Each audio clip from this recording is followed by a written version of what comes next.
Hey, everybody, and welcome back to our, I was going to say Monday Night Astrology, but it's not. It's crystals. Is that what we decided it was? Flourish and Crystals was the name. Oh, it's our crystal class. Yes. We've got Kat and Julie here that will be talking with us, and I'm so excited to learn about gridding and all of the cool things. So, yay. But first, let me tell you a little bit about the Academy of Logic and Light. We are a community education platform that provides a safe space for people to practice their spirituality without being indoctrinated. We have monthly meetups, both in person and online. And we're on YouTube, Instagram, TikTok, and Facebook, all under the same name, Academy of Logic and Light. And we also have a Patreon. So if you like what we're doing, you want to support us, you can head over there. And if you're interested in teaching with us or joining us for one of our podcasts or volunteering and helping us put together some of our community circles, we'd love to have you. So you can reach out on social media, or we also have a space to fill out a form on our links below. Anyway, that's all about us. And I'll go ahead and turn the time over to Kat and Julie to tell us all about crystal gridding, and I'm sure more. Bye, guys.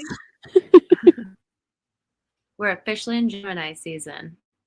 Yes. We're chatty today. Yeah, we are chatty today. Yay! Look at this background here. So beautiful. Cool. All right. So I sent you over the thing of what my class is called, Super Light, but also I totally misspelled it. That's not how you spell spatial. It's with a T. So that did I spell it wrong in the things? Yeah, it's supposed to be with a T, not a C. Which is my own fault because I see it up by here in the live in the name. Oh, that's so funny. Did I spell it on Instagram now? No, I need to know because I only did that part. But this looks so different. But you guys probably just copied what I sent you, and then it looks like it's supposed to say brains don't always equal better. It looks like it's supposed to say special grids, but we didn't know how to spell that either. But it's spatial grids, like gridding out your space. Which I did not notice until today, actually. So hopefully nobody else. We need volunteers, guys. We need help. Oh, we can't do it all. Okay, I spelled it completely different on the other. I spelled it SPACIAL, and then this one's CIL. You know, it's okay. 3 different ways for one word. It's hard. Amazing. It's a hard word. Anyway, okay. Well, I'm so glad that you guys are here on a holiday. Today won't be super long anyway, because spatial gridding is fairly easy to kind of explain and go over. And then next week we're gonna do body gridding, and then that's it for me. We're gonna have a new teacher coming in after that on June 10th, which will be awesome. Yeah, whole new subject. Yeah, it'll be exciting. This has been so fun. Yeah, it's been way fun. Okay, so let's get into it. Crystal gridding is a powerful and intentional practice that involves arranging crystals in a specific geometric pattern in a physical place or on a person to manifest a particular intention, goal, or energy. The purpose of crystal grids is to harness and amplify the combined energies of the crystals, directing them towards a desired outcome.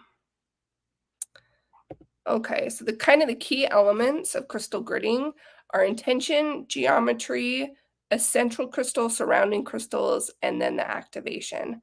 So I'm just going to kind of go over how I grid out space and talk about that a little bit. Okay. and some of this will touch back to last week's class on cleansing, charging, and programming, because if you are gridding, then you would want to use programmed crystals and program them towards whatever the intention of your grid is. Okay, so there's 8 steps that I have for making a spatial grid. Number 1, intention. The foundation of a crystal grid is the intention behind it. Clearly define what you want to achieve, whether it's healing, protection, abundance, love, clarity, whatever the goal might be. Your intention sets the energetic blueprint for the grid. You can clearly state your intention out loud to the crystals as you're programming them, or you can also write it down on a piece of paper to put underneath the central stone. I do both. Number 2, choose your crystals. Select crystals that resonate with your intention. Research their properties to ensure they align with your goals. Make sure to use clean, charged, and programmed crystals. So if you're making a grid for, let's say, love, you'd probably want to use a crystal like rose quartz, not necessarily something like malachite. So you just kind of want to look up what the properties of each crystal are already embedded with and kind of use those to your advantage in selecting the crystals. Almost every crystal grid has clear quartz in it for sure, because clear quartz, as we talked about before, can kind of really be, it's kind of like a blank slate crystal that you can kind of program easily towards any desired intention. Okay, location. Find a safe space where your grid won't be disturbed. Keep in mind that you can place your grid on a tray or an altar and amplify and attach the grid to corners. Then you'll want to cleanse the space using whatever cleansing method you like. Some people like smoke cleansing, like Palo Santo or sage. Other people, you can sound cleanse a room, incense, sprays, whatever it is that you do to clear a space's energy, and then ground yourself into that space where you're going to put your grid. Now, I mentioned that you can use a tray or an altar and amplify it to cover the whole room. I do this channeling as well. So if you have a large space, like let's say a living room, and you want to grid out your whole living room, it's probably going to be rather difficult to have a central crystal in the middle of your living room, unless you happen to have like a coffee table or something that is centered in the middle of your living room. Otherwise, you're just going to have like this crystal in the middle of the floor. That can be tricky. So you can do it in a smaller space and then draw the lines from that smaller grid to the corners of whatever room it is that you're working in, so that the amplification of that grid will cover the whole room without having to be spaced out in the whole room. You can also just grid around the 4 corners of the room from, I know a lot of people that keep citrine in the corners of rooms, or, like a tourmaline or something to add protection to a room. So just keep that in mind when you are gridding. Also, you can grid smaller spaces. So I have a grid underneath my bed that helps for its specific purposes, obviously, for sleep, to help me get good sleep and also to have clear dreams if I'm getting messages through my dreams, and to be protected in that space out in the ethers. So underneath my bed's a little bit easier, obviously.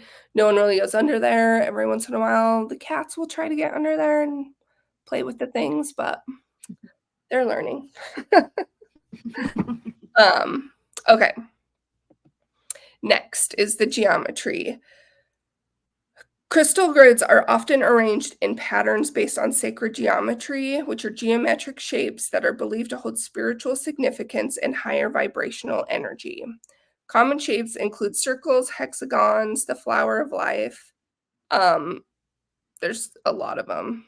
The Metatron one, tons and tons of different intricate designs. You can choose your geometric pattern that appeals to you and matches your intention. You can draw this pattern on a piece of paper, use a pre-made crystal grid, cloth, or on a board. You can visualize it in your mind. Most importantly, follow your own intuition here. Be creative, have fun with it. There is no right or wrong way to have a grid. As long as you're creating your grid with intention and coming from a heart space, it doesn't necessarily have to be in a sacred geometric pattern. It's whatever feels correct and right to you and to the energy of the space that you're working in. Number 5, the central crystal. The central crystal, known as the focus stone, is placed at the center of the grid. This stone acts as the main energy hub, allowing surrounding crystals to pull energy from it, which is helpful because then you really only have to charge the center crystal. It's usually chosen for its alignment with the grid's intention, and can be, and usually is, a larger crystal, and or one that has like a personal or significant meaning to it. And then you have the surrounding crystals. Around the central stone, other crystals are placed in specific positions to support and amplify the intention and to direct the energy. These can be chosen for their complementary properties and are often smaller than the central stone. Pay attention to the symmetry and balance of the grid and be mindful of points and directions. So, for example, if you have, like, if you're going to use something like a tower as your central stone, then you'll want to use something. I have a ton of these little tiny quartz points, which are super handy. They're not always out at crystal shops, but if you ask, usually crystal shops, you can get like a little baggie of crystal points for a pretty good deal. So especially with a tower, because you can direct the energy into the point of the tower and then around each flat side or each corner, depending on how you want to do it. You can set a point pointing away from the central tower, excuse me, to direct that energy into the space, into whatever room you're in. This also works well with, like, if you're going to use a cluster as your center stone to kind of point the energy away from it to disperse it into the room. And you just want to make sure that you're doing it evenly around whatever your center stone is, so that you're not having half of your room with really intense energy flow and the other half with like hardly any energy flow. It can make it feel really wonky and kind of disconcerting if the energy balance that's coming off of the crystals isn't flowing evenly. Makes sense. My friend used to use a pendulum and just kind of asked each crystal if it was happy in this placement before moving on around each one. And then, then she would like rearrange it if it wasn't, which I thought was so interesting. Yeah, I love that. That's so awesome. Totally. Yeah. I mean, I kind of talked about this last time. For sure, when I program crystals, I ask them what they want to do. And so as I'm getting a grid ready, that's definitely kind of a part of that programming that I do, of like, you know, where do you want to be?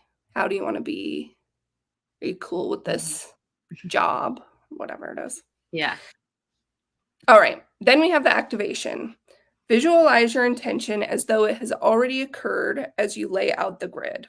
after arranging the crystals in the desired pattern, the grid is activated to start the flow of energy. This is typically done by using a wand, usually a crystal wand, or your finger to trace the geometric pattern, connecting each stone energetically while continuing to focus on the intention and visualize the energy flowing between the stones, creating a cohesive energy field.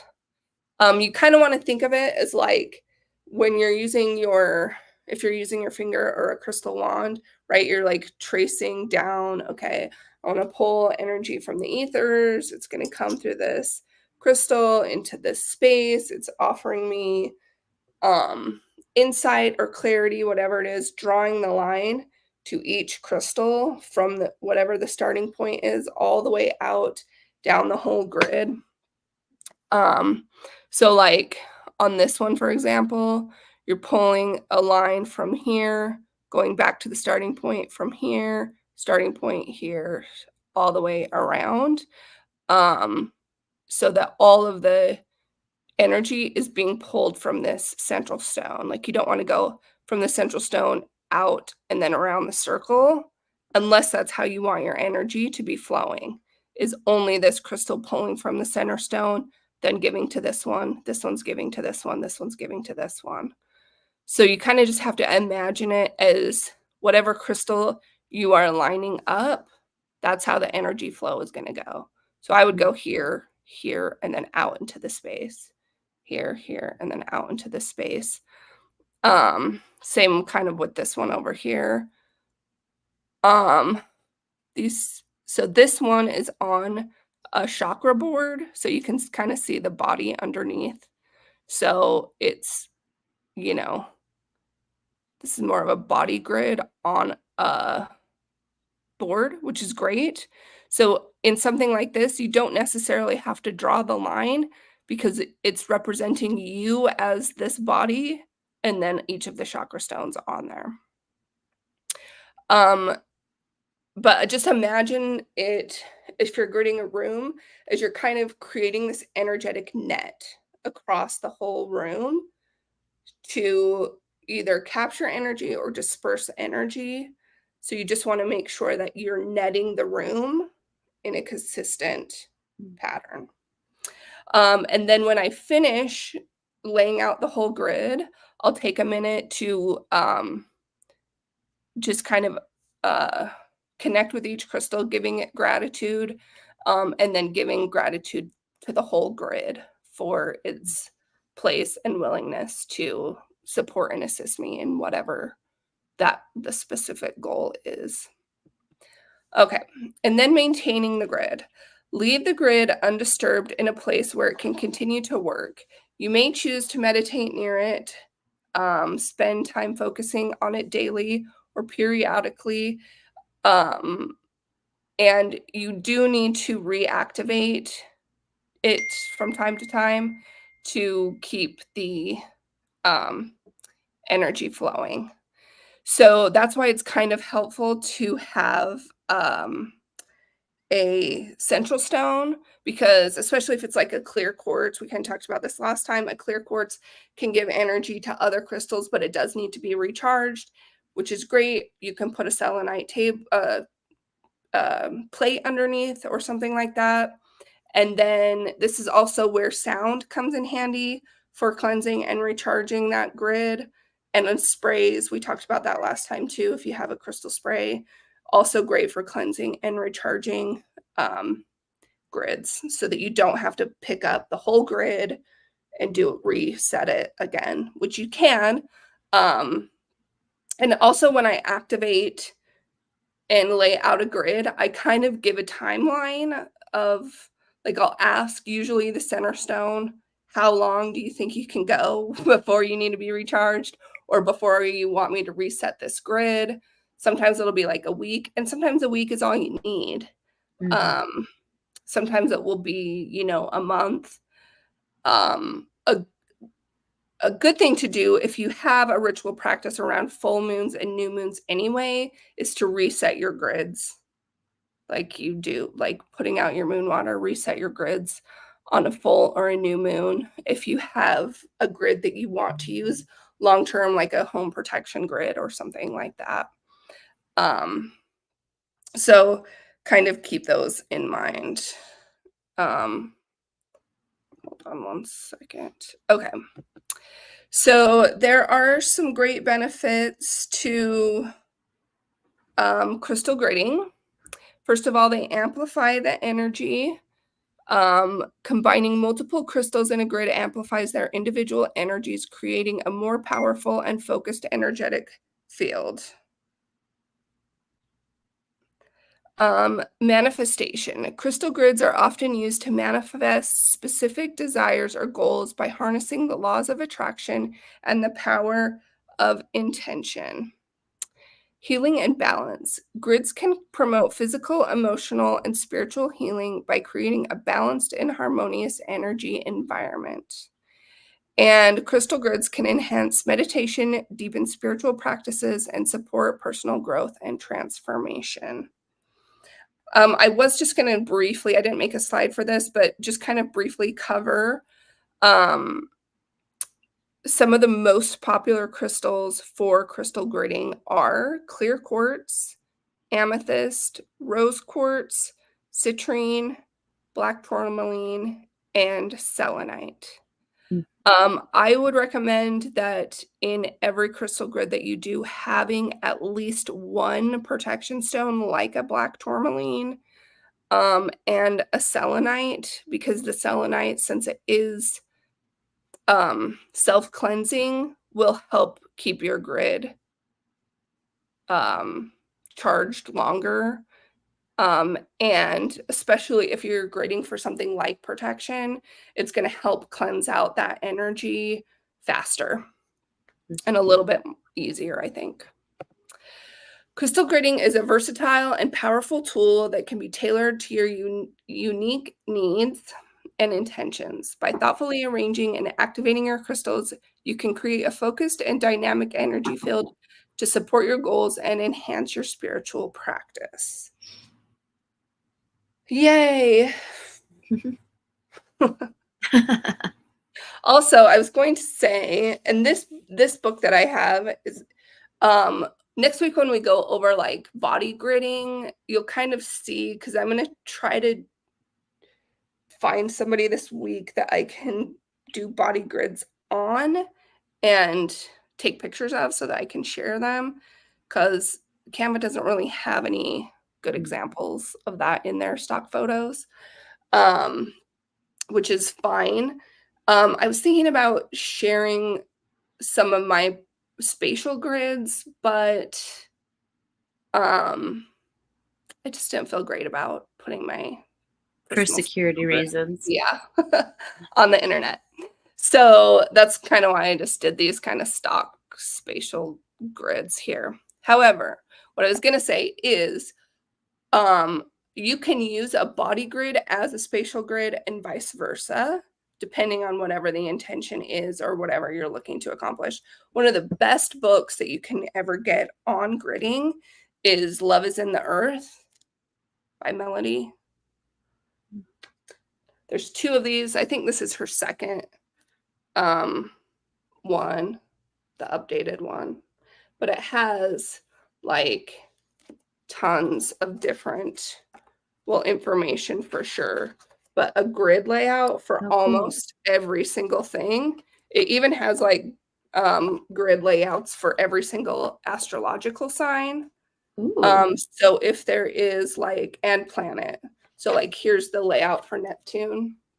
So like if you're trying to like pull in the energy of a specific planet or astrological sign, like you're like, oh, I really need help with my whatever it is, Gemini placements, you can do a Gemini layout.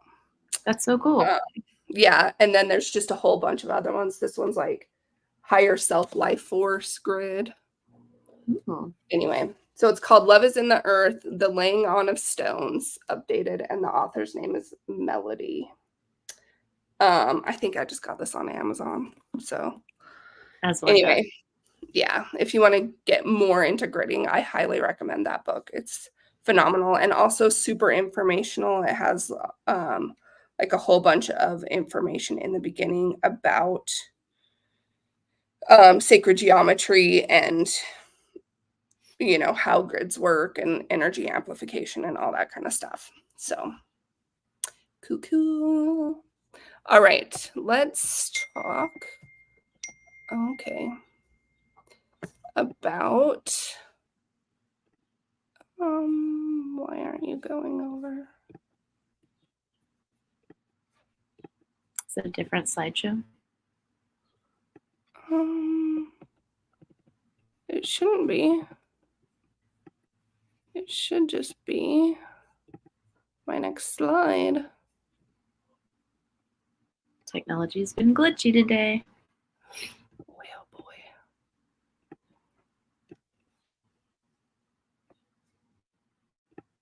Well, interesting. I guess I don't have a slide for the Lapis Lazulis. Okay, well, it's okay. It's the background of our beautiful background. So let me give you some information on Lapis Lazuli. This one's my All favorite. right. Reminds me of home. Oh, really? Because they mine Lapis Lazuli in Chile. Oh, I guess I did know that. Interesting. That's so nice. Yeah. Did you ever go to a mine? I guess my first crystal. No, it didn't go to a mine, but we just had like such good stores and such good lapis pieces. I bet. All right. Lapis lazuli has been highly valued since ancient times. It's been associated with royalty, power, and honor. It was considered a sacred stone by many ancient cultures and was believed to provide protection and guidance from the gods. The earliest known mining dates back to around 7000 BCE in the Sarisang mines of Afghanistan, which are still a primary source of high-quality lapis lazuli today. The stone was prized by ancient civilizations, including the Sumerians, who believed the spirit of their gods lived within the stone. In ancient Egypt, lapis lazuli was highly prized as they saw it as a symbol of the heavens and the divine. It was used extensively in jewelry, amulets, and other talismans, including the iconic burial mask of the pharaoh Tutankhamun. It was also ground into powder to create ultramarine, a vivid blue pigment used by Renaissance artists in some of their most famous works, such as the Robes of Virgin Mary. The name lapis lazuli is derived from Latin and Persian. Lapis means stone in Latin, while lazuli comes from the Persian word lasword, meaning blue. Together, the name translates to blue stone, aptly describing its vibrant color. Lapis lazuli is not a single mineral, but a rock composed of primarily of the mineral lazurite, which gives it its characteristic blue color. It also contains calcite, which can appear as white streaks, and pyrite, which adds shimmering a gold-flecked appearance. The best quality lapis lazuli is a deep uniform blue with minimal white calcite and rich golden pyrite inclusions. Lapis lazuli is renowned for its metaphysical properties and is often associated with wisdom, truth, and spiritual enlightenment. It is believed to stimulate the third eye chakra, enhancing intuition, insight, and psychic abilities. It is also thought to promote mental clarity, emotional healing, and communication, making it a popular stone for meditation and spiritual practices. In alternative healing practices, it is also believed to support the immune system, soothe inflammation, and relieve pain, especially in the throat and head. Emotionally, it is said to help alleviate stress, anxiety, and depression, promoting a sense of inner peace. Lapis lazuli is still highly valued for its beauty and commonly used in fine jewelry, decorative items, and ornamental carvings. It remains a popular choice for crystal healing and energy work, as well as a symbol of artistic inspiration and spiritual depth. I did bring out, I have 3 that I keep. I have more, but some of them are in grids. So I have this little guy. I like it because it's a triangle. Cute. This little cute guy. Mm. And another one. And then this cool square one. Cute. Yay. Awesome. Awesome. Thank you. Yeah, for sure. That was awesome. I feel like, yeah, that just was so much, as always, such good information. Things I didn't know. Loved it. Good. I'm glad. And then next week you said we're doing body grids. Do you know what crystal we're covering? Is there a crystal that you want to cover? There's a lot of crystals. I know, it's hard. I've been trying to keep them like common ones.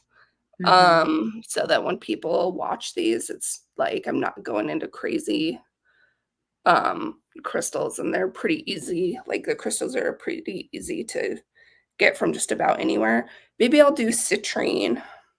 Ooh, that's a good one. Okay. Yeah, because then we can talk about making citrine water spray. And that's fun. Yeah. Okay. Love that. Yay. All right, so we have one more episode after this with Kat, and then after that we have a new teacher, and that is going to be about gut health, and that's going to be a fun, exciting series. And then as far as in-person events, May 19th is our next in-person event, and that is with Lindy, and it'll be about human design. And after we finish this live stream, the podcast with Lindy will be live, so you guys hear it first. It is just dropped, and I think, I don't know how that works, but it's on YouTube. And I don't know when I don't know if it's already on Spotify. I don't know, but yeah, check out the new podcast with Human Design with Lindy, and then May 19th, the event. And then we also have our next full moon you can sign up, which is free, and you can find all of that in our events link on our website. I'm drawing a blank. Yeah. Website, Instagram, all of that good stuff. Yeah. Awesome. Well, we hope to see you guys, and thank you for everyone who joined. Thank you, Kat. Thank you, Megan, and we will see you guys next Monday. Thanks, Julie.